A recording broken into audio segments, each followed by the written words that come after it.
Hello guys, welcome back my new blog Renu real life blogs पे। तो guys, आप लोग कैसे हो? आई आप लोग बहुत अच्छे होंगे, बिल्कुल स्वस्थ होंगे।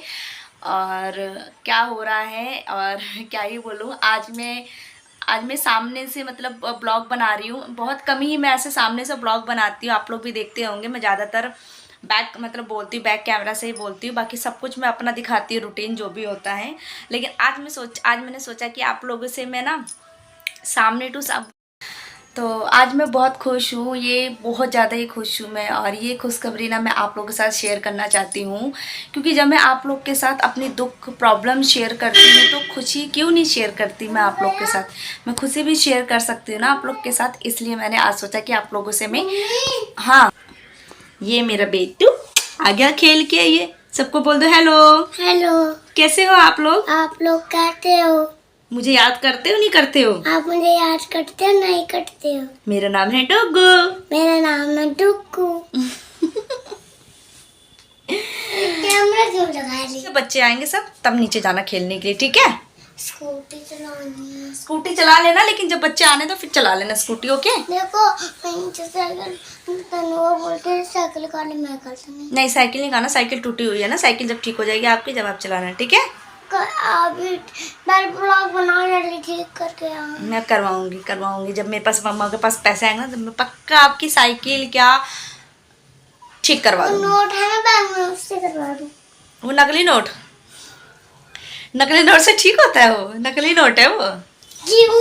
हाँ चलो, अभी मैं करती हूँ। नकली नोट मुझे दे दो। हाँ, नकली नोट अभी देती, रुको 5 मिनट, रुको 5 मिनट दे दो मुझे, बस 5 मिनट, ठीक है? 5 मिनट, से उड़ा दूंगा। ठीक है ठीक है।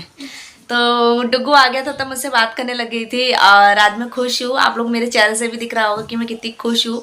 फाइनली मुझे 4 साल बाद मुझे वो चीज़ मिली, जो कि मैंने उस चीज़ को मैंने मतलब एक ना माइंड से भी हट गया। तो मतलब ऐसा लग रहा था कि मुझे अब ये चीज़ नहीं, अब ये चीज़ मुझे मिलेगी नहीं, अब मैं ये चीज़ हमेशा के लिए खो दूँगी ये चीज़। और ये चीज़ जो कि मेरी मम्मी ने मुझे दिया था मेरी शादी में, जो कि मैंने आप लोगों से ब्लॉग में पहले भी शेयर किया था कि मैंने एक चीज़ मैं शायद खो दिया था, जो कि मेरा सोने का इयररिंग था ये वाला। तो वो मुझे फाइनली मुझे मिल गया है, और कैसे मिला वो मैं आपको पूरा ब्लॉग में बताऊँगी। तो मैं पहले आप लोगों को दिखा देती हूँ। 4 साल से वो रखा हुआ था, मतलब मुथूट फाइनेंस पे रखा हुआ था 4 साल से। और वो 4 साल से ज़्यादा उसका अमाउंट नहीं था, मैं ये नहीं कह सकती, क्योंकि 8 साल पहले ना गोल्ड का रेट बहुत ज़्यादा कम था। पहले ना गोल्ड का रेट बहुत ज़्यादा कम था, तो अभी तो बहुत ज़्यादा रेट है, बहुत हाई रेट है। मतलब मैं, अब मुझे लगता नहीं कि हम जैसे लोग ना ले नहीं सकते, जो इतना गोल्ड बहुत ज़्यादा महंगा है। पता नहीं और कितना महंगा होगा, पता नहीं। तो मेरे को बस अपनी चीज़ मिल चाहिए थी, जो कि मुझे मिल गई अपनी चीज़, और मैं बहुत खुश हूँ। क्योंकि अब मैं वो चीज़ भी अब बनाऊँगी ना, तो वो चीज़ मैं नहीं बना पाऊँगी अब। इतने में तो बिल्कुल ही नहीं बना पाऊँगी जितने में वो 8 साल पहले बना था। और ये मेरी मम्मी ने मुझे दिया था मेरी शादी में बनवा के, बड़ी मुश्किल से मेरी मम्मी ने बना के दिया था। तो वो छूट गया फाइनली, 4 साल बाद छूट गया कैसे न कैसे करके। और ये मेरी मम्मी ने, मुझे पता है मेरी मम्मी ने मुझे कैसे बना के दिया था, किस तरह से बना के दिया था। मेरी मम्मी ने एक एक पैसा जोड़ के दिया था मेरी मम्मी ने बना के। लेकिन मेरे पति ने इनके अपनी मतलब गंदी आदत की वजह से इन्होंने मेरा गोल्ड ये रख दिया था मुथूट पे, जो कि मैंने पहले ही बताया था आप लोगों के ब्लॉग में सब कुछ। लेकिन मैंने अपनी मम्मी से बात करी थी। मम्मी ने मेरी ये बोला कि मैं छुड़वा दूंगी तेरा ये गोल्ड वाला। तो मैंने कहा ठीक है, लेकिन उसमें थोड़ा सा टाइम लगा। और मम्मी के पास मम्मी के मतलब था नहीं उस टाइम मम्मी के पास भी, लेकिन हालांकि मम्मी का काम नहीं बनता था छुड़वाने का। लेकिन उन्होंने मुझे देखा कि मैं दुखी हो रही थी बहुत ज़्यादा अपने इस चीज़ को लेकर, गोल्ड को, क्योंकि गोल्ड ही है और ना मेरे को मम्मी ने बना के दिया था, तो मैं नहीं चाहती थी इसको खोना। क्योंकि मेरे हस्बैंड को तो कोई मतलब नहीं है चाहे कोई चीज़ मतलब मिले या ना मिले, लेकिन मैं बहुत ज़्यादा दुखी थी अंदर से। मैं टेंशन में भी रहती थी कि फिर मम्मी ने मुझे बोला कि मैं तेरे को छुड़वा के दूंगी, तू टेंशन मत ले। तो फिर मम्मी ने मुझे छुड़वा के दिया था गोल्ड। और मैं आप लोगों को अभी दिखाती हूँ वो कौन सा है मेरे कान का, जो कि मानोगे नहीं गाइस, 4 साल से वो मुथूट पे पड़ा हुआ था। और ज़्यादा उसका अमाउंट नहीं था, 7,000 अमाउंट था, 7,000 सिर्फ। और 7,000 मेरे हस्बैंड नहीं भर पाए थे इन 4 सालों में। यहाँ तो उसका ब्याज भी नहीं भर पा रहे थे। ब्याज जोड़ के बहुत ज़्यादा ही बन गया था। तो फाइनली वो छूट गया है और आज है मेरे पोटली में है ये। तो मैं अभी आपको दिखाती हूँ इस पोटली में खोल के कि कौन सा था मेरा। 4 साल से मेरा ये था। ये देखते इसमें पन्नी में, क्योंकि ये जो फाइनेंस मुथूट वाले होते हैं ना, वो इसी में ही रखते हैं इसमें से। और दूसरा उनका पाउच होता है, लेकिन जब वो हमें देते हैं तो ऐसे ही पाउच में देते हैं, ये वाला पाउच। तो मैं दिखाती हूँ आपको। तो ये आप देख सकते हो, ये है मेरा गोल्ड का है ये। और मैं आपको इस तरह से दिखाती हूँ। सुई धागा, ये सुई धागा है जो कि मम्मी ने मेरी शादी के वक्त दिया था बनवा के ये। और ये है इसका डिज़ाइन, ये है। और ये 4 साल मुझे बहुत पसंद था ये अपना कान का। और ये 4 सालों से मेरे हस्बैंड ने मुझे छुड़वा के दिया नहीं था, उन्होंने ही रखा था ये। और मैंने सोचा था कि मुझे छुड़वा के दे देंगे, क्योंकि एक वाइफ होती है ना, अपने हस्बैंड को परेशानी में नहीं देख सकती। तो मैंने भी इसलिए हाँ मंजूरी कर दी थी। पर मुझे ये नहीं पता था कि मेरे हस्बैंड इसको छुड़ा के ही नहीं देंगे। लेकिन आज मेरी मम्मी के वजह से मुझे ये चीज़ मिल गया है। और मुझे नहीं, मतलब मैं बता नहीं सकती कि मुझे क्या ही दे दिया मम्मी ने मेरी, लेकिन ये चीज़ मुझे मिल गया ना, मुझे बहुत खुशी है, बहुत खुशी है, बहुत ज़्यादा ही खुशी है। और अगर मैं अब इसको लेने जाऊँ ना, तो कम से कम ये 30-35 हज़ार से नीचे नहीं बनेगा ये वाला मेरा कान का।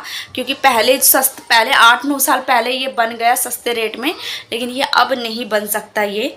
तो ये मुझे बहुत अच्छा लगता है ये कान का इयरिंग। और इसको कब रखा था मेरे हस्बैंड ने, जब मैं प्रेग्नेंट थी, जब मेरा डुग्गू ना 7 महीने का था, मेरे पेट में था, तब मेरे हस्बैंड ने ये रख दिया था। तो उन्होंने मुझसे ही बोलता कि मैं छुड़वा के दे दूंगा, मुझे कुछ काम है। तो मैंने कहा चलो ठीक है, क्योंकि ये गोल्ड एक मजबूरी में ही काम आता है। तो मैंने दे दिया था, लेकिन मुझे नहीं पता था कि वो मेरे साथ इस तरह से मतलब विश्वासघात करेंगे और मेरे विश्वास को इस तरह से तोड़ेंगे। तो 4 सालों से वहाँ पड़ा हुआ था ये मेरे कान का इयरिंग मुथूट का। तो बस छूट गया है। मुझे बहुत ज़्यादा खुशी है, बहुत ज़्यादा खुशी है। और मैं बहुत खुश हूँ, आज सच बोल रही हूँ, मैं बहुत खुश हूँ। तो मैं आज यही चीज़ ना आप लोग के साथ शेयर करना चाहती हूँ। A few moments later. तो गए शाम का वक्त हो गया है और यहाँ पे ना मैं किचन में आ गई हूँ। और आज मैं जल्दी से बना रही हूँ खाना, क्योंकि अभी बज रहे हैं 6। ऐसे तो मैं खाना 8 बजे करीब बनाती हूँ, लेकिन आज मैं जल्दी बना रही हूँ खाना। और आज मैं बना रही हूँ कचौड़ी। और ना मैं इधर फटाफट ना कपड़े चेंज के किचन में आ गई थी, क्योंकि मेरी सास को ना मतलब अचानक से गाँव जाना पड़ रहा है, इस वजह से। तो उन्होंने मुझे फ़ोन कर दिया था, तो रात में वो लोग निकलेंगे। उनको गाँव जाना था अगले महीने, लेकिन इतनी जल्दी मतलब आज एकदम से मतलब बन गया। तो उनको किसी काम की वजह से जाना है, पहले भी गई थी 2 महीने पहले, तो अब वो जा रही हैं। तो इसलिए मैं ना फटाफट मतलब उनके खाने की तैयारी कर रही हूँ, क्योंकि उनकी ना बस है। तो बस यहाँ से 9:30 बजे निकल जाएगी, तो जब तक मुझे बनाने में भी टाइम लगेगा। तो यहाँ पे मैं ना मतलब खाने के लिए दाल चावल बना दिया है, हल्का खाना, तो वो खा के चले जाएंगे। और ये कचौड़ी बना रही हूँ, क्योंकि मेरी सास का फ़ोन आया था, उन्होंने बोला था कि कचौड़ी बना लेना, ताकि कचौड़ी को सफ़र में पैक करके वो ले जाएंगी और सुबह वो नाश्ते में भी खा लें, क्योंकि कचौड़ी अभी ख़राब नहीं होती, अभी ज़्यादा गर्मी भी नहीं है, ठीक है मौसम। तो उस वजह से कचौड़ी मैं बना के दे दूँगी, पैक करके दे दूँगी कचौड़ी। और ये मैं दाल तड़का मार रही हूँ, क्योंकि दाल मेरी बन गई थी, साथ ही साथ मैंने दाल भी रख दिया था। तो लाल मसूर की दाल बनाई है, जो कि फटाफट जल्दी से बन जाती है 1 सीटी में। तो यहाँ पे मैं दाल तड़का लगा रही हूँ, उसके बाद से मैं एक तरफ चावल चढ़ा दूँगी। तो दाल चावल मेरा बन जाएगा, तो इसलिए वो खा के चले जाएंगे दाल चावल। बाकी जो कचौड़ी मैं बनाऊँगी वो पैक करके लेके चले जाएंगे। और ना मेरी सास गांव क्यों जा रही हैं, पहले भी गई थी 2 महीने पहले। तो जो कहते नहीं गवर्नमेंट आवास, तो उसका है कुछ ऐसे ही। तो अचानक से ना मतलब गांव से ना प्रधान का फ़ोन आ गया है, तो कुछ डॉक्यूमेंट है, तो उनको ना देना ज़रूरी है। तो इस वजह से मेरी सास को अचानक जाना पड़ा है। और इधर मैं एक तरफ चावल रख दूँगी। तो मतलब ये है ना कि अगर मैं ये नहीं कह रही कि हाँ वो चली जाए हमेशा के लिए, जो भी है, लेकिन मुझे तो मैं तो सच्ची, मैं जो कहूँगी मतलब सच्ची ही बोलूँगी। मुझे ना घुमा फिरा के बात करने की आदत नहीं, ना ही मुझे झूठ बोलने की, जो बात है वही कहूँगी। कि कुछ दिन मैं थोड़ा सा चैन से रहूँगी, आराम से रहूँगी। मतलब ये हो ना कि थोड़ा सा होता है ना कि फ्रीडम, वो मुझे खुद से मतलब फ्रीडम जो कि नहीं थी, तो वो फ्रीडम कुछ दिन के लिए अपनी मर्ज़ी से जीऊँगी। जब वो रहती है ना, तो मतलब उनके हिसाब से हर चीज़ करना पड़ता है। तो अब वो नहीं रहेंगे कुछ दिन, तो कुछ दिन तक मतलब ऐसा है कि अपने हिसाब से सब करूँगी। और थोड़ा सा आराम से चैन से जीऊँगी। जैसे जहाँ जाना होगा चली जाऊँगी, जो भी जो करना होगा, क्योंकि हर चीज़ के लिए ना पूछना पड़ता है। हर चीज़ जो घर में छोटी छोटी कोई भी चीज़ होगी ना उसके लिए भी, तो अब थोड़ा सा ये है कि ना फ्रीडम मिलेगा। मैं पता आस पड़ोस लोगों नीचे भी नहीं जा पाती हूँ मैं, क्योंकि वो लोग आ जाते हैं फिर वो लोग मना करते हैं। लेकिन अब क्या है कि थोड़े दिन थोड़ी मुझे शांति मिलेगी और थोड़ा सा कुछ दिन मतलब ऐसे ही है। अब मैं क्या ही बोलूँ, आप लोग बोलोगे कि पता अपनी मतलब कैसी बहू है जो सास के जाने पे ऐसी ऐसी बातें बोल रही है, लेकिन सच है। देखो जिसको जो फ्रीडम नहीं मिलती ना वही समझ सकता है इस चीज़ को कि फ्रीडम क्या होती है, जाने के बाद और रहने के बाद क्या फ्रीडम होती है। तो बस यही था। तो यहाँ पे देखो सारी कचौड़ी तैयार है, फटाफट सारी कचौड़ी मैंने तैयार कर दी है और इनको बनने में ना कम से कम 1 से 1.5 घंटा लग जाता है। और अब मैं इसको तेल में निकाल दूँगी, तेल में तलूँगी अब। तो फटाफट से मैं कचौड़ी यहाँ पे उठा लेती हूँ, क्योंकि मेरी मतलब सास आ चुके हैं और मेरी सास और मेरे देवर दोनों 2 लोग जा रहे हैं। बाकी हम 3 लोग यहाँ रहेंगे, मेरे ससुर और मैं और मेरे हस्बैंड, हम यहाँ पे रहेंगे। बाकी 2 लोग गाँव चले जाएंगे। तो यहाँ पे तेल में फटाफट मैं कचौड़ियाँ डालूँगी और फटाफट से यहाँ बनाऊँगी, क्योंकि 9 बजे 9:30 बजे निकलना है। तो 8 साढ़े 8 बजे तक निकल जाएंगे खाना खा के। तो ये पैक भी करना है। तो बस एक एक करके मैंने कचौड़ी तेल में डाल दी है। और ना इसको ना मतलब तेज़ आंच में नहीं बना सकते, इसको मीडियम आंच में ही बनाना पड़ेगा। नहीं तो पता है अगर तेज़ आंच में बनाएंगे तो इससे ये होगा ना कि अंदर तक नहीं पकेगा और कच्चा रह जाएगा। तो इस वजह से मीडियम आंच में बनाते ताकि अंदर तक पक जाए। और ज़्यादा अगर बहुत ही कम आंच में बनाएंगे तो फिर बिल्कुल ही करारा हो जाएगा, जो कि वो अच्छा नहीं लगेगा। तो देख सकते हैं मेरी कचौड़ी कितनी अच्छी बन गई है, मतलब फूली बन गई है, कितनी अच्छी लग रही है देखने में भी। तो इस तरह से सारी कचौड़ी बना लूँगी। लेकिन ना बहुत टाइम लगता है कचौड़ी बनाने में, इतनी जल्दी नहीं बनता ये कचौड़ी। कम से कम ना 1 से 2 घंटा तो लग ही जाता है बनाने में कचौड़ी। इसमें बहुत मेहनत लगती है कचौड़ी बनाने में और मेरी कमर भी ना बहुत ज़्यादा दर्द हो जाता है। तो सबको खाना दे दूँगी, सबको पैक कर दूँगी यहाँ पे और लेके चले जाएंगे। तो जाने का टाइम आ गया है। तो इधर मेरी सास जा रही हैं और मेरे देवर जा रहे हैं। तो वो लोग निकल रहे हैं यहाँ पे एक एक करके। ये हैं मेरे ससुर जो कि खड़े हैं।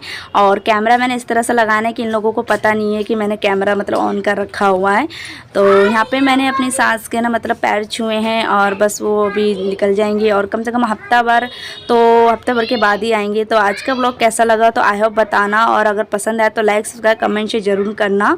और मिलती है एक नेक्स्ट ब्लॉग में। तब तक मेरे ब्लॉग को बहुत सारा प्यार और सपोर्ट देना गाइस। आप लोग के सपोर्ट बहुत ज़रूरी है। आप लोग के सपोर्ट के बिना कुछ भी नहीं है। तो ये है मेरी सास जो कि जा रही हैं, आप लोग देख सकते हो।